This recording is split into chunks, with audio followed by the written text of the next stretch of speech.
Ça change de technique parce que forcément, ils ont leurs croyances, ils sont différents.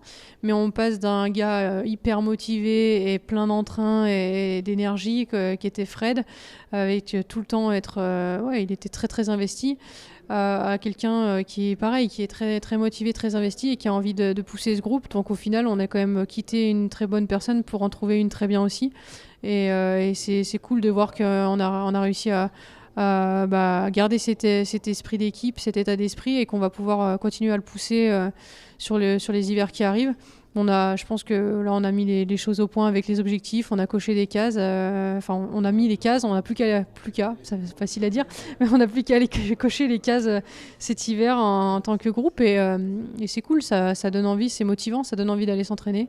Je pense que là, l'équipe, ça se passe très très bien avec les filles, tout le monde est très motivé, il y a une très bonne émulation. Donc tous les feux sont ouverts pour que la France performe cet hiver. Avec Fred, ça faisait 8 ans qu'on était ensemble, donc on se connaissait très bien. Et c'est vrai que c'était finalement rentré dans une certaine routine. Je connaissais son programme d'entraînement, comment il ficelait tout ça. Et c'est vrai que Cyril amène peut-être un petit peu de nouveauté, de différence, mais j'ai quand même tendance à toujours vouloir m'inspirer des fondeurs parce que les fondeurs, ils vont vite quand même en ski de fond. Je dis pas que les biathlètes, ça va pas vite, mais eux, c'est la base de leur sport, c'est le ski de fond. Donc voilà, il a amené des choses que, c'est pas, pour moi, ça n'a pas été nouveau, je le faisais déjà, mais voilà, c'est plus poussé. On le fait ça aussi dans les stages, et comme des séances de poussée ou de montée de col en un temps, et c'est des choses que je suis très contente qu'il apporte. Et voilà, il n'y a pas de grosse révolution, c'est globalement la même trame que Fred, il n'y a pas de changement.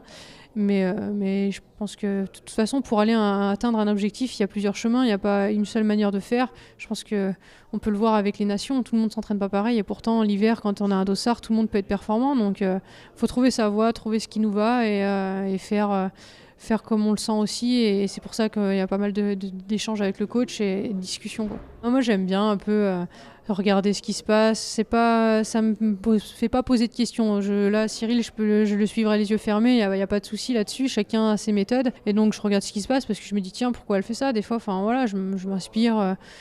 Où je me dis, ouais, ça peut être intéressant. Ou bah, moi, j'aurais pas fait ça. Ou voilà, ça dépend. On a tous nos. Donc, je regarde, mais ça me fait pas remettre en question mes certitudes ou la forme de l'entraînement, le comment, du pourquoi. Non, je me pose pas 15 000 questions. Je me dis, de toute façon, le juge de paix, c'est l'hiver, et voilà, et c'est quoi, je pense qu'un bon athlète, il va être s'il doit être bon, il doit être bon, qu'il soit entraîné par n'importe qui. Par contre, après, c'est comment, est-ce qu'il arrive à être bon rapidement, est-ce que il arrive à être bon sur la longueur, sur la durée, voilà. Mais là, quand on a quelqu'un de compétent comme ça, il y a pas de problème, je me fais pas de soucis pour me dire que ça devrait parfait cet hiver.